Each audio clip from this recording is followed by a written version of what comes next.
Rachel. How are you doing?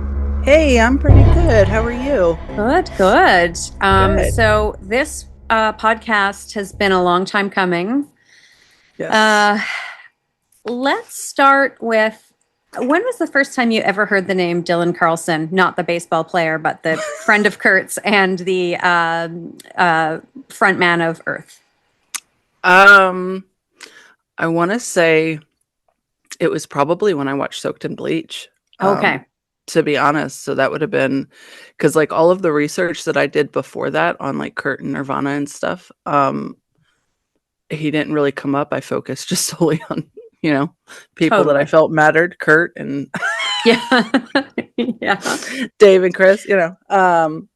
But yeah, so that's my best estimate would be Soaked in Bleach. Yeah. What about you? Okay. Kurt and Courtney. And I Mm. remember my husband saying like, this guy's sketchy as fuck. And like just being like, I don't trust this guy, like as far as I can throw him. Yeah. And then of course, as you know, we're sort of led down a path in Soaked in Bleach that postulates, or not postulates, I'm sorry, but that basically leads you away from ever thinking Dylan had anything to do with the death of his best friend, Kurt Yeah. Cobain. I still suspected him even then. I thought he was sketchy and weird. Right. Yeah. Okay. Even as hard as they tried to make him look innocent in that, Yeah. I was still like, no, something's not adding up there. Yes, But exactly. And so you're kind of thinking this, and then when Joe Burns' statement, and for anybody who hasn't watched this yet, Joe Burns is the witness who was there the night that Kurt died. He was there with his girlfriend, Bonnie Dillard, and mm, Callie Michael DeWitt, the male nanny, and Callie's girlfriend. He had two girlfriends at the time, but the one that was with him the night Kurt died was Jennifer Adamson. yeah, Macaulay So Culkin's sister. exactly right. Yes, and Jennifer sadly passed away. I always is it Mm. 2001 or 2002? I I think mix it's that up a lot. 2000. I think it's 2001. But And we wanted, if anybody out there has more information about Jennifer, we would love to do a podcast about her. It's yeah, so hard to find information about her and what happened to it her. it So really there's just like little blurbs here and there. yeah, and her mom I, passed away later as well, right? yeah, Yeah. yeah, not So that long after, I don't think. right. At least relatively so. Right. Okay. And so, I mean, I could go into the why we know that Joe was there, and I'll just go through it really quickly because most people already know. We Yeah. have numerous witnesses who say that Joe was there. Courtney herself talks in a voicemail to Tom Grant about him that Him and Bonnie. and that Tom should talk to Joe and Bonnie. Mm. So we know that Courtney and Kurt knew Joe and Bonnie. And somebody who used to work with Jennifer in Seattle said that Jennifer told him that she was there the night Kurt Cobain died. So we know that Jennifer was there, Joe and Bonnie were there, and so thus likely Callie was also there. Yeah. So let's talk. I want to start, kind of let's figure out who Dylan is, what we can find out about Dylan, but let's quickly go over what Dylan said about Kurt and Exodus. So Dylan Carlson tells us that the last time he spoke to Kurt was before Kurt went to Exodus, correct? Yeah. When they took him to the airport, he claims in the police report, it paints a picture like Dylan was in the vehicle. I believe Dylan calls it a limo or a cab, sorry. Right. But it was actually a limo that took him it was a limo service. Sorry. Right. And that was Harvey Ottinger driving Kurt to the airport. Yes. Yes. And we have spoken. Harvey is a lovely human being. I've spoken with him many times, and he has said numerous times Dylan was not in that car with them. He never drove Dylan with Kurt anywhere. So we know that that's not true. Now, why do you think Dylan would have lied about saying that he was in the car with Kurt going to the airport to Exodus? Because that way he can claim that he did not see or talk to Kurt again after that. So that gives him some distance from Kurt and his death. Right. And he also needed a way to say that he knew that Kurt had bought those shells, correct? So that's Kurt, the gun and the shells and Yeah. So the thing that the police should have followed up on is the fact that Dylan said he didn't speak with Kurt after Exodus. Mm. Or after, basically, we know he wasn't in the car, and Kurt had bought the shells that morning. He got into the limo to go to Exodus, and then it was then basically said to Harvey, "Oh shit, I know I can't bring these on the plane. I'm going to leave them with you. Please make sure I get them." Yeah. And so we know that from Harvey, and we know that Dylan was not there, but somehow Dylan knew about those shotgun shells. Did Kurt talk to him? He had to have. Well, Courtney, right? Could have told him. Yeah. Well, how would Courtney know? Maybe Kurt told her. I don't know that they really talked after he got out of Exodus. Right. I know she tried to call him, many times. But I don't know that they ever actually talked. Even she claims that the last time she talked to him was when he was in Exodus, and it's that whole phone call that I don't buy, where she's like, right. He said, whatever happened, just remember that I love you and you put out a great record, or whatever. But yeah, I'm pretty sure that the last time that they actually spoke was before he went into Exodus. Probably at the intervention would be my guess, or just after it. Right. But yeah, so my guess is that he found out from Kurt, because in the police report, Dylan very explicitly tells the police, paints it like he was there, like he has all the details that he's like, okay. But it's also like, if he was there, why wouldn't Kurt have just given the shells to Dylan? That makes no sense. And said, hey, throw these back at the house next time you stop by, or give them to Callie to throw at the house, or whatever.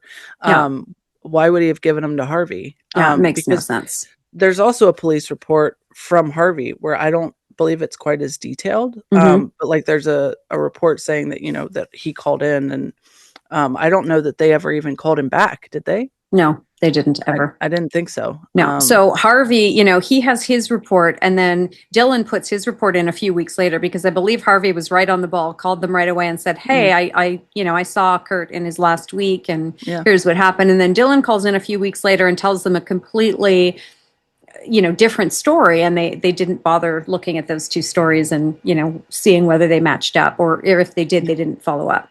And so when Joe Burns comes out and says, and the way, if you haven't watched it, we'll link it here below, but if you haven't heard the way Joe says it's Dylan, and I'm paraphrasing, but he kind of says something like, I can't believe I'm fucking saying this, or just like he can't believe.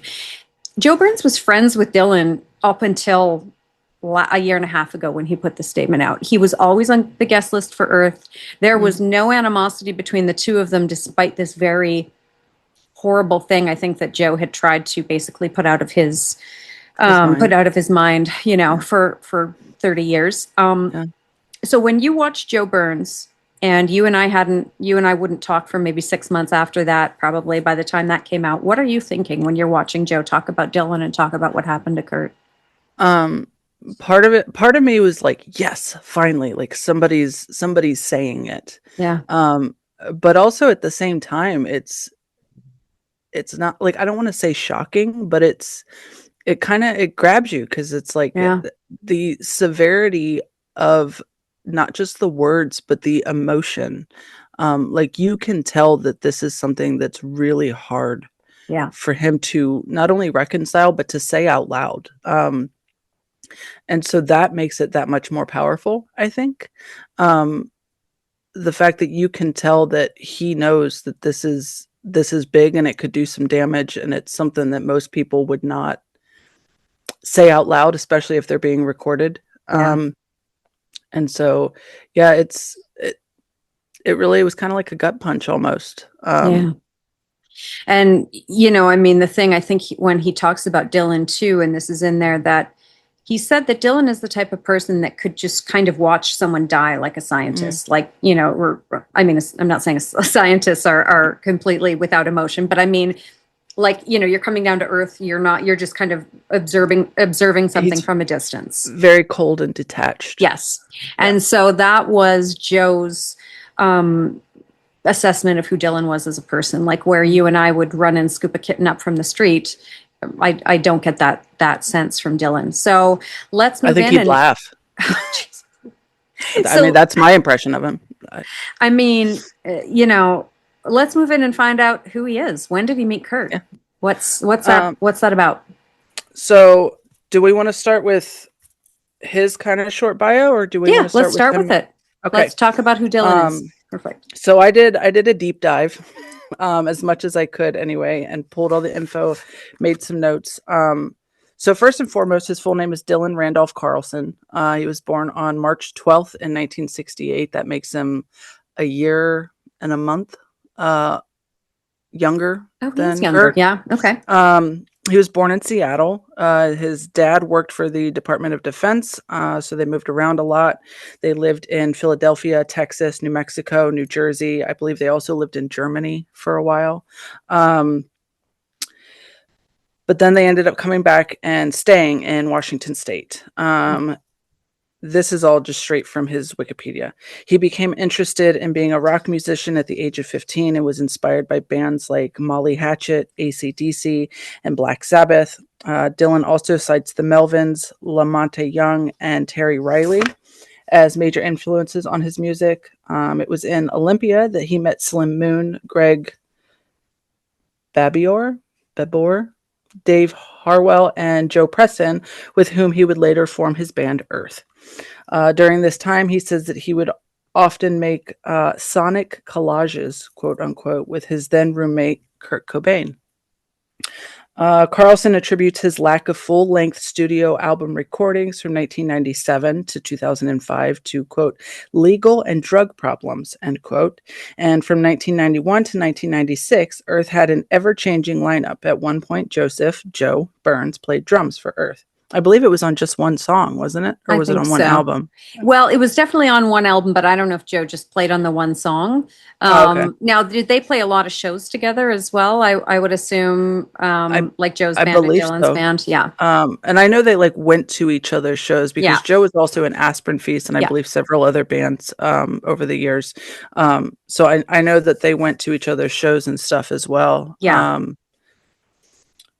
So Carlson is a heroin addict and has struggled with his addiction, particularly after Kurt's death. In Heavier Than Heaven, Charles R. Cross asserts that In Bloom is a, quote, thinly veiled portrait, end quote, of Dylan. Dylan says the song is about him as well, not exactly a compliment, if that's true, in my personal opinion. Yeah.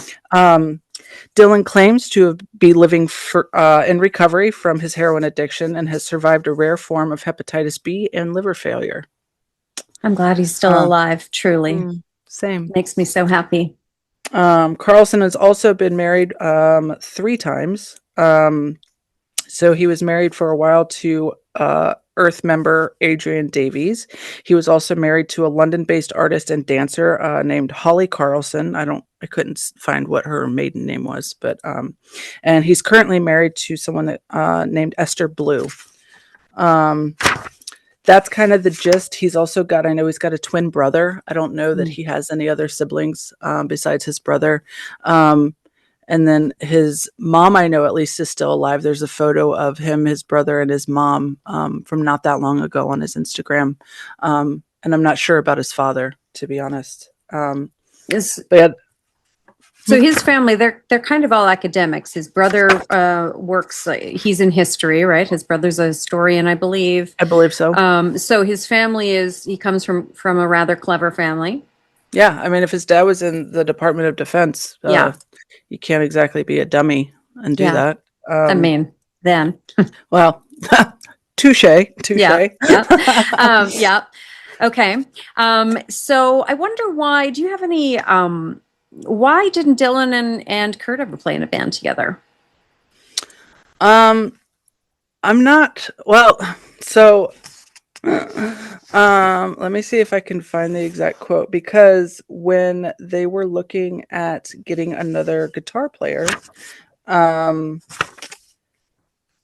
I think it was Courtney, asked Kurt about it being Dylan before they landed on Pat. Okay. And they both decided that was not a good idea.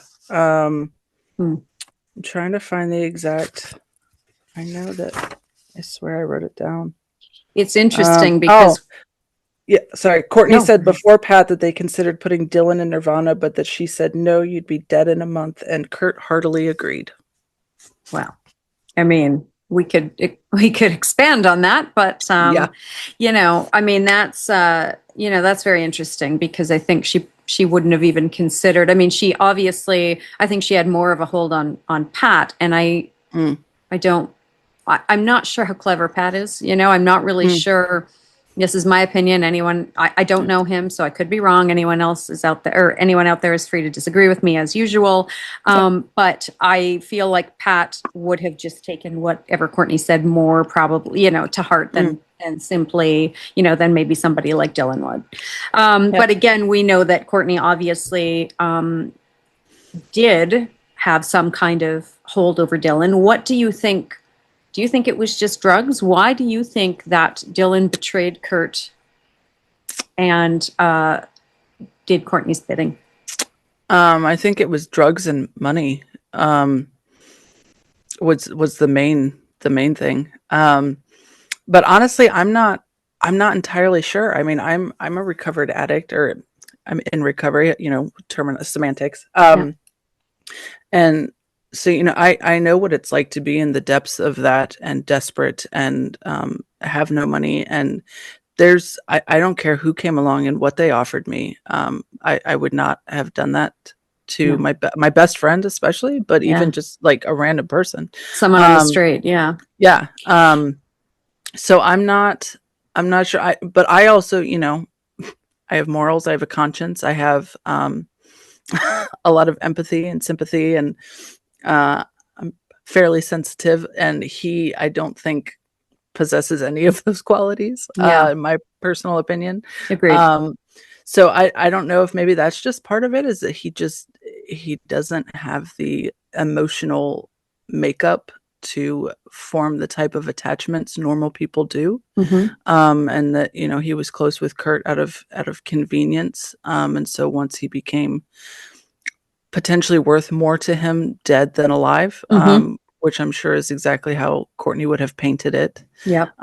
You side with me, you help me with this, I'll take care of you. You won't ever have to worry about anything. But Kurt, he's leaving me and he's taking off and he's splitting up the band, and Hmm. we're not going to be able to pay for your drugs, or we're not going to, blah blah blah. It could send somebody like that into a panic, especially because I'm pretty sure he was an acquirer for them. Yeah. I don't know that he was Hmm. necessarily like a full blown like dealer in his own Right. right, but he was definitely a big middleman. Yeah. Yeah. And so that can also come with some responsibilities and weight and issues that just a regular drug user wouldn't have. Like Yeah. if they are getting things on a front, Yeah. and then all of a sudden they have drug dealers coming after them and they need money, Yeah. things like that. So So there's what if you and I are friends and you're desperate, you're going to lose your house, you're in the throes of an addiction, and somebody comes up and they say, "Listen, Michelle has tried to take her own life more than once. She doesn't want to be here. And why don't we just help her because you're going to benefit from this?" What does that, you're in a haze, is that any more compelling for you? no. I I mean, mean, what if not you for were like, "Yes, not for Michelle, me. yes." Like, well, now that you put it that way, Yes. um, no, I mean, like, even like, I'm trying to think of the worst thing I did, like, out of sheer desperation. Um, and no, absolutely not. Um, I, because like it's one thing when addicts, steal or things From a like that, but faceless, yeah, of course. Yeah. yeah, but it's a whole nother ball game when you are physically hurting someone, Yeah. and someone that you have a long history with and supposedly care very much about. Yeah. Because they supposedly were best friends. Hmm. That's I, they like lived together basically at one point. Well, I know at one point they did live together, and then they basically lived together. Again, not that long later on Pear Street, because Dylan moved in Right. the apartment right next door. Right. It's like a duplex kind of thing, right? Yeah, Yeah. I want to say there's 3 apartments Mm. in that house. Okay. A triplex. But yeah, but yeah, I don't know that there's anything anybody could say to me that would sell me on that. Like I would go and, I don't know, rob somebody, try and rob a bank, or Yeah. something like that before I would physically hurt somebody, especially somebody that I cared about. Yeah. No matter how desperate I was. Now, do you think that, so this is my firm belief is that she somehow convinced these people. I mean, Mm. anybody with, higher than an 80 IQ or any emotional intelligence wouldn't believe it, but I think they probably tried to convince themselves that yes, this is what Kurt wanted. That's Yeah. again, that's just something I've sort of pieced together from little bits of information that we've gotten. I could be wrong on that, but Yeah. let's, when they did the intervention, so when they do this intervention, this is like the reverse surprise party that Dylan brings Kurt to, right? So Yeah. this is not a happy occasion, but Dylan basically, first of all, Chris, everybody knew this was just stupid. Like it was Bad not idea. real, a terrible idea. These hypocrites, these drunks, these coke addicts going there and Yeah. telling Kurt that he needs to quit. Yeah. So we know that it's not like Dylan was doing this out of the goodness of his heart. He really wanted to help Kurt, and he was going to make sure Kurt got there because he thought this could save Kurt's life. Yeah. So Dylan betrays his best friend Mm. and brings Kurt to this intervention. Mm. And then at the intervention, it's going very badly. And at some point, I believe Kurt throws a waste paper basket that has glass in it at Dylan, and Dylan cries. Yeah. I wanted to say something else there, but I'll just go with that. So anyways, do you think, I mean, this probably was planned before that. Do you think that had any sort of, did that have anything to do with, him going, okay, well, like, I hate this guy. He's done these things to me. Obviously, Kurt was very angry at him. I mean, they must have made up at some point if Kurt is the one who told him about the shells, right? So yeah. Well, and I mean, if heroin, wow, mixed up my words there. Sorry. If Kurt needed to score after he got back, yeah, he pretty sure he would have reached out to Dylan. right. So I mean, I guess he could. Well, according to Mark Lanigan, he wasn't answering Kurt's calls. Right. So And what about Caitlin? Well, Kurt didn't have a car. Mm-hmm. The tires were slashed. Right. And I mean, I guess, he could have taken another taxi, but I don't know. So, but also according to Dylan, he had him get the gun for him. Yeah. So, but that's also pre-intervention. But that would have been quick because the intervention was on the 25th, and then 3 days later, he's calling him up like, "Hey, man, I need you to buy me this gun." Yeah, exactly. Yeah, good point.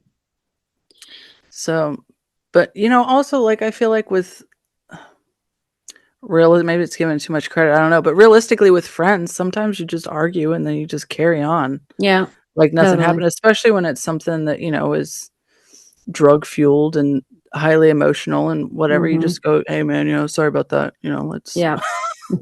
You just move on to the next. Yeah, absolutely. And I think I mean, not to make to put it too fine a point on male versus female friendships, but especially back in the 90s, I feel like whereas we would be gossiping and listen, I gossip now, so I'm not saying women gossip. I'm saying I would be gossiping, where we would be doing that and talking about our feelings and doing all of that. I got the sense from Joe that was not the relationship he had with Kurt. So I'm going to imagine that Dylan and Kurt's relationship was not really heavily emotional, Yeah. Yeah. No, I very much, doing all my research and everything, I very much got the vibe that they were drug buddies. And that was like close drug buddies, but right. Yeah. drug buddies, with a little bit of music thrown in there. Right. Okay. So then if we go, okay, so now, they start to, you've been working on this timeline. So let's talk a little bit about how now Dylan ends up with Tom Grant, who is the investigator that Courtney hired to find Kurt after he goes missing. So now even the interesting thing is that Tom, for whatever reason, wants people to believe that Dylan is innocent. Yeah. I still haven't quite, I mean, my instinct tells me that it's simply that he has told people for 31 years that Dylan had nothing to do with this death, and he can't go back on that. Can't be wrong. He can't be wrong. Yeah. Other people think other things. Maybe he's on Courtney's payroll, etc.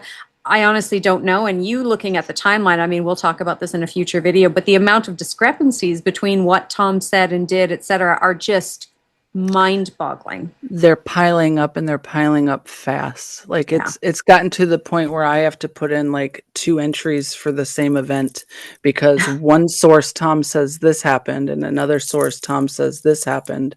And so I'm just putting in both, like, hey, and like I put in a little note like, you know, these are both of the same event or whatever, and from different sources, but we don't know which one's accurate, so I'm throwing both in here so that you can see both and decide for yourself what you think. But yeah, there's numerous. It's going to be so interesting to have that, and I think it's going to be such a help to try and put, you know, that last week or few weeks together. So he goes to Seattle and he meets up with Dylan because Courtney basically tells them to meet up.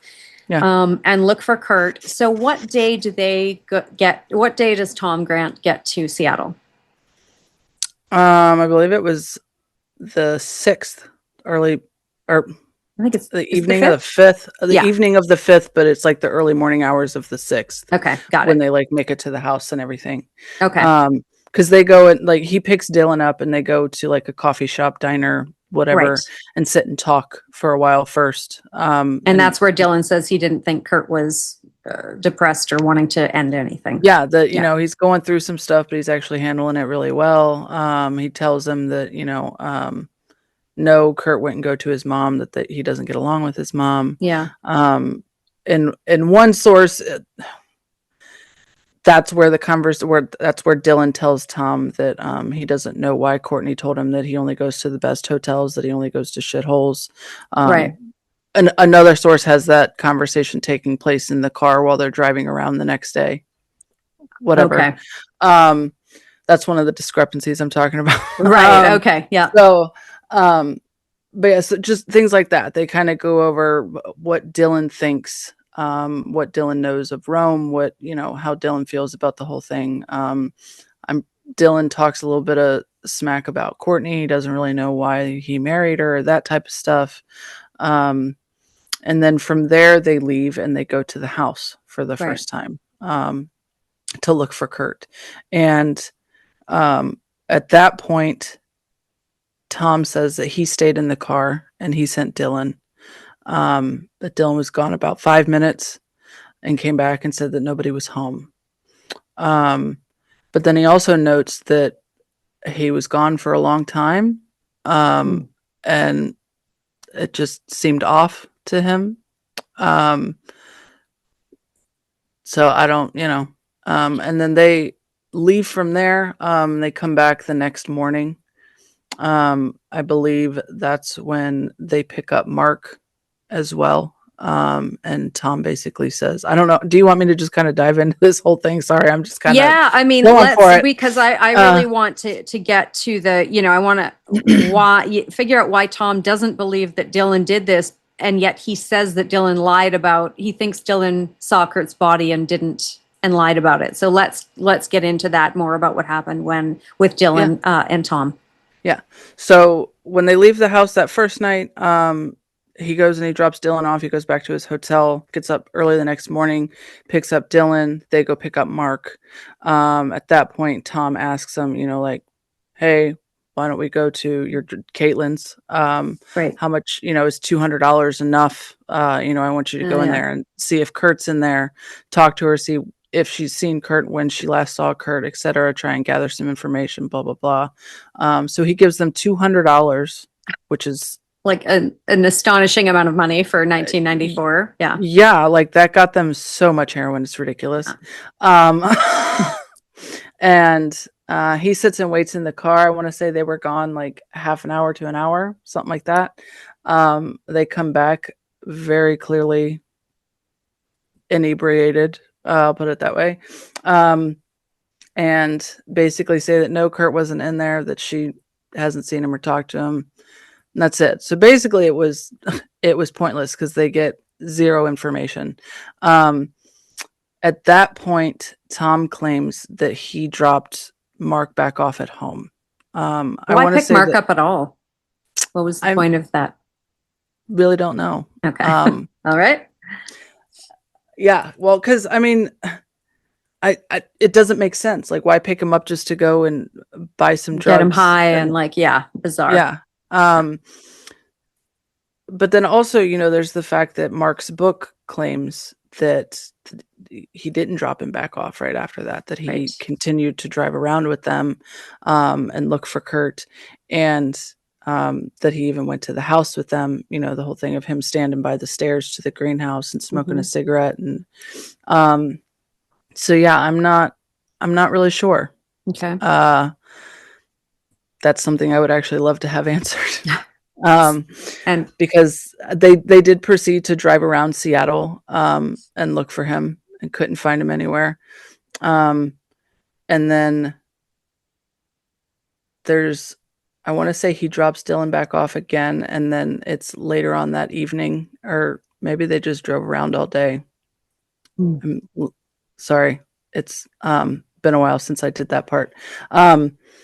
I want to say they just kind of drove around all day, because then they end up back at the Lake Washington house at about like 9 something that evening, to look for Kurt. And it's just Tom and Dylan.